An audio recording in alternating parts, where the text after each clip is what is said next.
I was born in Cleveland, and I had a job at a clothing factory. I was the secretary, and I was going to visit a boyfriend at West Point.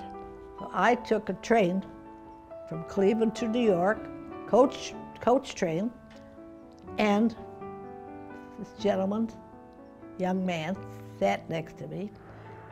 I said to him, "How far are you going?" I was hoping he would say Buffalo, so I could have the whole seat. He said New York, and I heard that accent. And I said, "May I ask you your country of origin?" He said, "Germany." I said, "Germany?" So we talked the whole night through.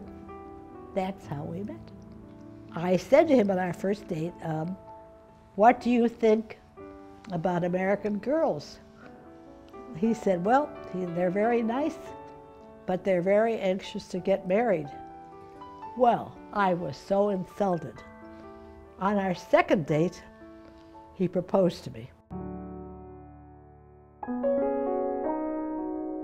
When Hitler came to Germany, his father had a newspaper, and it was a very liberal one, and friends of the father called him and said, "You better get out of Germany." So they left Germany in 1933 and then went to Czechoslovakia. Through cousins who were at Oxford, he got to his school in England.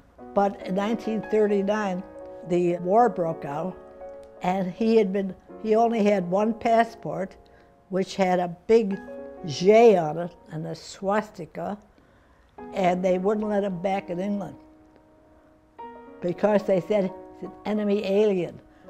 And he spent the next years going in France, keep going ahead of the Vichy government, one step ahead. They got stuck in Casablanca, and Hayes found out that there were a bunch of stranded Jews in Casablanca, and they rescued him.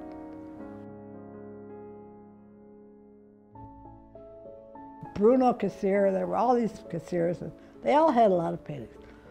But Gehring liked art, and he was one to be darn sure that the Jews never had him.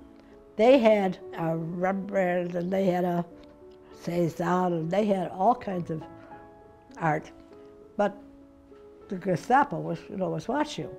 However, they were allowed to show it in Switzerland as long as it comes back to Berlin.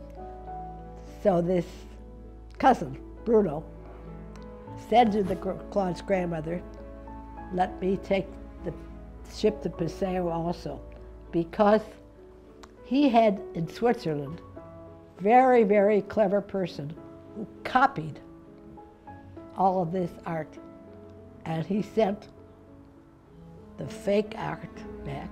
But the grandmother was afraid, so she didn't give him the Passau to be copied. When they let her out of Germany, they said she can go and she can take some of her furniture, but not the painting. He used to play as a child, his grandmother's, in front of that beautiful painting. Claude had never said a word to me about them. And I said, "Why didn't you tell me about your family? It's so interesting." And he said to me, "I never told you because, as far as I'm concerned, my life began when I met you." Somebody wrote, "If people will realize that the power of love is greater than the love of power, we live in a different world." And I think that's very true.